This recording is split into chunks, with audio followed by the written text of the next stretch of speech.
Here's all the very cool art pieces, but all the little dioramas from Bobcat Goldthwait movies. They all signed last night.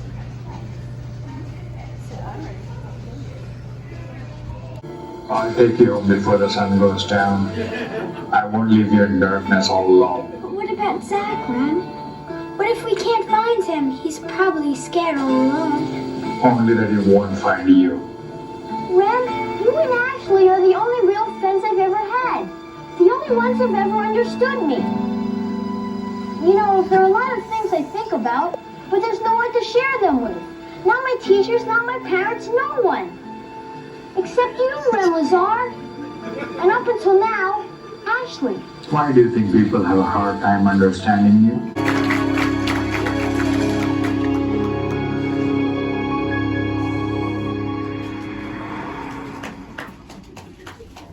All right, that was a scene from Stalked by My Doctor 3. If you haven't seen the Stalked by My Doctor series, I would very much recommend it. There's 5 of them, and they each get progressively weirder. And don't be mistaken, they're not musicals. That just happened randomly. Literally the only time it no happens. Explanation why it broke into musical number, but yeah, definitely recommend that series. Yeah, and was anybody else confused by the Lawnmower Man clip at all?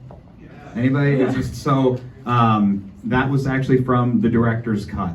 And I had never seen that before, like a year or so ago, and I was really, really confused. I was also very inebriated, but I was very confused when we put on the movie. This movie I'd seen probably 15 times as a kid, and all of a sudden it was about this guy and his monkey.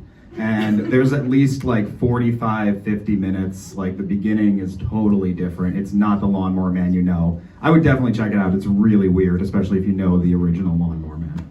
But now we're here to watch The Fanatic, and I am beyond excited. You are a very lucky group of people. This movie was pulled from theaters within the first week because of how poorly it did. There have not been subsequent screenings after that. Believe it or not, we have to ask permission for everything we show, which is a touchy subject. It's hard to deal with sometimes. We always treat our filmmakers with respect. We don't like to be malicious in any way. We do get rejected from time to time, and that's just, unfortunately what happens. But I really thought we weren't going to be able to show this. I wrote to Fred Durst himself and was like, please, Mr. Durst, can we show this? He didn't get back to me. I tried a few other avenues. This was a very hard movie to track down. It's almost like nobody wants you to see it. Nobody wants to claim it. Yeah, nobody wants to claim it. It took a lot of calls, and finally somebody took, credit for it and said, we've got that. So They took our money. Yeah, they took. We actually haven't paid yet. So, this is a really, really bizarre movie. You're going to be scratching your head a lot. And like I said, I went through just over 4 hours of John Travolta interviews leading up for press for this movie. And I put together a nice little reel up front that kind of goes through a little bit, gives you a little bit of a history. But do we have anything else to say, or just enjoy? Yeah, let's just enjoy. There's not many drinking games or prizes to go along with this one. Just try to immerse yourself in how bizarre and cringy it all is. But you can, if you want, drink anytime he says Hunter Dunbar, because he does say that a lot. Drink anytime you see John Travolta's career slip further into ruin. That happens a lot. And let's just give a big shout out when Mr. Limp Bizkit gives himself a shout out in the movie. You'll know when it happens. It's also very cringy. So, all right. Let's enjoy. Enjoy, everyone.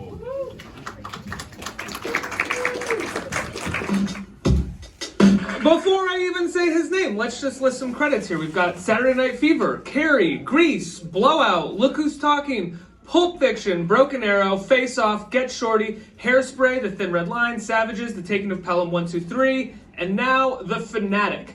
A movie with a John Travolta performance unlike any you've ever seen before. Because I play a man-child in this movie, and he's to some degree on the spectrum, and he's a man-child. He's probably on the spectrum to some degree. Moose is a man-child, utterly innocent, and possibly on the spectrum. A guy who's so man-child-like, he's just innocent and a little bit on the spectrum. I had to play it on a spectrum of some sort, and a little more man-childish. It's like a new place open called Rocket Deli. So, halfway through the film festival, getting a sandwich. Started out the festival with Buttercream Gang, but it was a remix of it. I'm glad it was the remix. I can't imagine watching it without the remix. Then we continued in the Cannibal Holocaust. Now we go to the Cannibal Holocaust. Cannibal the musical, my god. Not too much to say. I mean, if you know Full Moon Features, you know basically what you're in for. I kind of prepped you a little bit here for the tone and kind of what you're going to be seeing. Full Moon, movies like it were the ones that, as teenage boys, we gravitated towards in the video store. It was just, they were yeah, exactly. Same reason people watched Trauma and stuff like that. It's an interesting movie. I had a chance to talk to the screenwriter. He was going to do a intro video to this, but then it just ended up not happening. But he did let me know that there was going to be a Bride of the Reanimator that they actually were working on, which is a direct sequel to this. We have a prize to give away, which is a really cool figurine of the main character in this. And there's actually, I'm sorry we don't have it, we should have, but they had a bride of the head of the family or whatever it is, figure that goes with it, and they like hold hands. But you can try and get that, or maybe we'll get it, next year or something. But what do we got for drinking games or anything to do? Yeah, obviously wolf whistle anytime you see boobs. Like, let's hear your best wolf whistle. Very nice. If you can't whistle, just drink. Drink anytime anyone's having sex, which is a lot. There are just scenes when they're conversing that they're just banging the whole time while they're having full-blown conversations, just because why not? And anytime you see Wheeler Stackpool's eyes make a disgusting groan, just go, ugh. If you've never seen the movie, you will know what I'm talking about when you see it. But otherwise, enjoy Head of the Family. Thanks, guys.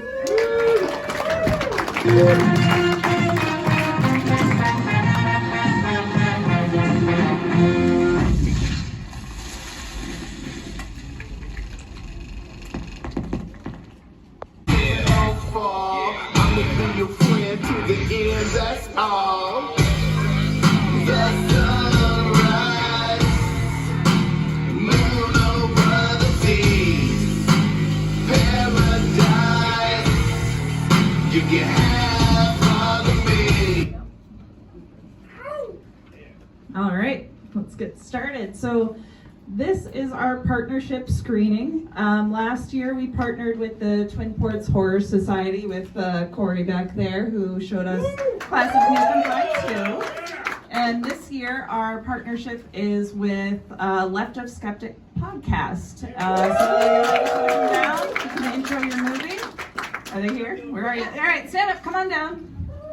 So they're going to be handling the show from here. They've got their intro here to introduce why they picked this movie. And they can say a few words about it. Tell us about your podcast. Yeah, go ahead. All right. You started. You always started. You started. Hello, everyone. Hi. My name is Brittany Lind. And I am Kayla Moria. And we are Left of Skeptic. We're a paranormal. We're a paranormal podcast. Yes, we are. All right. So, Brittany and I are very happy to be here at the Junk Food Film Festival. When the time came to select a film for this, we are, like I said, paranormal podcast. We've covered vampires several times on the podcast. So we figured this was the best option. Was it actually the best option? Maybe not. But this is what we settled on. Brittany, am I correct in saying that you have never actually seen this movie before? I have not, no. So we're all in for a treat. Let me tell you, like, the Red Letter Media described this as Twilight if it was directed by Tommy Wiseau. So do with that knowledge what you will. It has a budget of roughly $250,000, and you can't tell. Not in the good way. So thank you for having us. And if you guys want to ever check out a podcast on vampires, cryptids, paranormal locations, ghosts, yes, Dracula furries. If you're into any of that, check out Left of Skeptic. Just throwing that out there. What day do you listen to your episodes? New episodes are every Wednesday. Every spooky Wednesday on Spotify, Apple Podcasts, Pocket Casts, wherever you stream your favorite paranormal podcast, which should hopefully be us. Great. Thank you. Thank you, guys. All right, so they're going to have some trivia and prizes to give away after the movie. But first, we did reach out to the director of this film, Vitaly Versace, I think his name is. We spoke with him back and forth quite a bit, and he was very, very gracious and actually recorded a special personalized message for us today that we're going to play here before the movie. He also sent us a lot of DVDs of this movie, just free of charge. Like a huge stack. He's like, "You want some free ones?" And we're like, "Sure." And we expected a few, and we got like a huge box in the mail, and he signed a bunch of them too. So we'll be giving those away after the movie. So enjoy Last Vampire on Earth. Thanks, guys. The budget was very small. I mean, this film was just the time when I made this film was when we wanted to make 10 to 20 films a year. And of course, the budget was like $10,000 on it. So I'm not saying it's a good movie or a great movie. It was just a film to be done, put it away and move on. And that's it. That's what we did.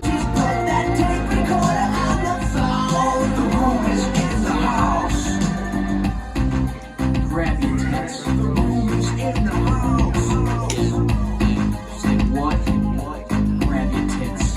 Johnny. Thank you very much, Chris. You're very welcome, Dan. And keep in mind, if you have any problems, talk to me and I will help you. Awesome. Thanks, Johnny. Let's go eat, huh? All right, so it's time for Big Shark, the movie. Oh man, this one's very special to me. I was lucky enough to be in LA when they were doing the original screenings every month, and we drove 2.5 hours to go to see The Room, and we got there an hour and a half early, but there was a line wrapped around the entire theater that just went on and on forever. And we were told, because somebody did a line count, we were basically told we weren't going to be seeing it that night. Even though that theater, he rented out an entire theater and showed it on 6 screens at the same time. There were still so many people there that they had to turn away just people left and right. I was told you needed to get there 3 to 4 hours early. So it was quite the spectacle, and if you've ever been to a Room screening, they're pretty crazy. So we might do one eventually. It seems like something we would do. You gonna come down? Seemed like you had. Yeah, definitely. A Room screening, I think, is in the future. It's a particular type of rowdy, and there's a lot of cleanup afterwards. We've done a couple. I think the last one was like 7 years ago. Has anybody come to one here? Yeah. Okay. Yeah. Well, yeah. So you know what it's like. Yeah. It is absolutely infuriating trying to deal with Tommy Wiseau, to actually communicate with him as a studio to get his film. We tried last year to get it. It didn't work out just because they said that they just couldn't get it here, which didn't make a lot of sense. But the second time I was like, okay, well, I'm gonna reach out a year in advance and make sure that I start this process early just because it's so bad. And so I wait for a very long time. Eventually I just chalked up, I'm not gonna hear, and finally I do hear. And it's a really weird exchange with this guy named Raul, who I'm pretty sure is just Tommy. And they ask me where it's gonna be, they ask me what the address is, and they ask me how much I'm gonna give them. And we go through this and get it all figured out. And I say, okay, I'm gonna announce. And then they come back and they say, okay, where was this again? And what was the address? And how much were you gonna pay? And I gave them all of the information again, dead radio silence. And then I sent multiple emails back to Raul saying, Raul, it's me again. Hey, Raul. Like a month or two passes later, and then I get an email from somebody named Steve, who is now the new Raul. And he says, what date was this? Where's the address, and how much were you going to pay for this? And so I told him all of that, and I swear to God, he responded back and asked me what the address was again. Like, it was maddening. Like I said, we didn't even think we were going to show this, because even when we got it confirmed, we had a backup. We had a backup for that backup, because just dealing with him is just absolutely infuriating. Only second to dealing with Neil Breen, which is impossible. Unfortunately, we're never, ever going to get to show a Neil Breen film, because he refuses to show them at genre festivals or anything like that. So yeah, if you ever question whether or not Neil Breen was like self-aware and he's doing this as a joke, he is not doing his shtick as a joke. He is very serious about what he does. So yeah.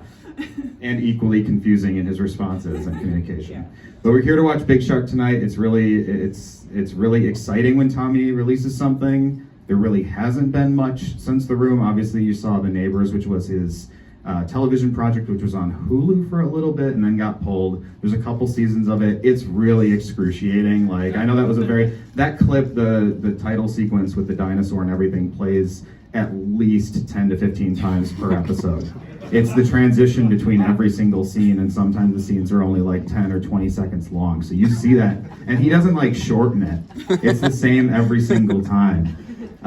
So that was really his only project, and then he made Best Friends, and really has just been making cameos, as you've seen, like in various things, as he appears at the I think he was at the Oscars, and with all of that success. So it's been weird to see this. So it's weird to see. It's great to see finally a fully Tommy Wiseau project. That's just like, this is just him again. So what are we going to be doing during this? Well, obviously we haven't seen this, so there's only so much we can do. But if you've ever seen The Room, you obviously know there are some very iconic lines. So I think the first time we see the shark, we should all say, "Oh, hi, shark." And if you've ever been to a Room screening, you know they yell water whenever they see water. Now, I assume we're going to see a lot of water. So let's just do it the first time we see water. We'll yell water, and then we'll just enjoy the movie. I mean, yell stuff out as you please. I mean, this should be a pretty rowdy, fun screening. So, yeah. I mean, feel free to riff among yourselves. I mean, otherwise, let's just enjoy it. I mean, yeah. I'm sure we're in for a treat. Big Shark. What a story, man. This originated in 2019 with Tommy telling me, "Hey, Greg, I need you to rent a car. We have to drive 2 hours near New Orleans." Tommy and I just made a movie called Best Friends, which he plays a vampire mortician. I wrote the script in 4 days. We did a concept trailer. We released it, and then Lionsgate called. We ended up making the movie's Best Friends. So now Tommy wanted to shoot a concept trailer for a movie called Big Shark. So we go to New Orleans, we drive there, I'm typing out these scenes where I'm getting slapped by these two girls, and we do a quick casting at a bar, we film a couple scenes. Tommy hired these guys to put these trash cans in the street, dump them over, and have like water rush up to us, and he'd say, "My God, water, look at that, Greg, be scared." Another successful junk food film fest, which actually on my fridge over here I have a sticker of from last year, so big fan. They even gave out little baggies this year, all the little icons from all the different movies they showed. Big Shark, Roller Gator, FANATIC, Head of the Family. I'm guessing this is Buttercreamer. This is definitely Windy City Heat. Oh man, that's the thing. It's like I watch all these movies and then some of them are so... What was the chicken about? Oh, the chicken was the last vampire, wasn't it? I mean, such a memorable movie. Of course I remember what that's from. I didn't submit this, but this is for the Found Footage Festival. New VHS every month. I didn't submit for this, but I'll probably just get the subscription anyway, because getting a new VHS every month, that is a cool idea. Here's the program with Bobcat's signature. Incredible artwork for the program this year. designed like cereal box or any kind of nutritional facts you'll find, I guess, but Spoidinkle from Cannibal the Musical, which I keep wanting to call Cannibal Holocaust. It is not that. 0% Lloyd Kaufman. They're never getting over that because he dipped last year. Didn't want to take 2 planes. Information about the joke regarding the dog trailer. And then some things I bought. Keith Hopkins, Gravedigger Dave's Anthology Festival. I owned the first movie, but didn't realize that the second movie was even on DVD, so finally got to purchase that. And then, what is this? Donkey Kong with Mel Gibson and Lily Tomlin from Nintendo. I don't remember this. These are some custom VHSs someone was selling there. Dan Designs. That's DANN.designs at Instagram.com. Really cool. I thought this would be fun to throw into my collection. Some friends come over and they can point it out and be like, did they really make a Donkey Kong movie? Oh, yeah, of course. It's right here. There were some better ones than this, I would say, but I got this one because this is shares the name with the game. And I just thought, to me, this seems like the most realistic. Like, this definitely seems like something they would have made in the 80s, early 90s.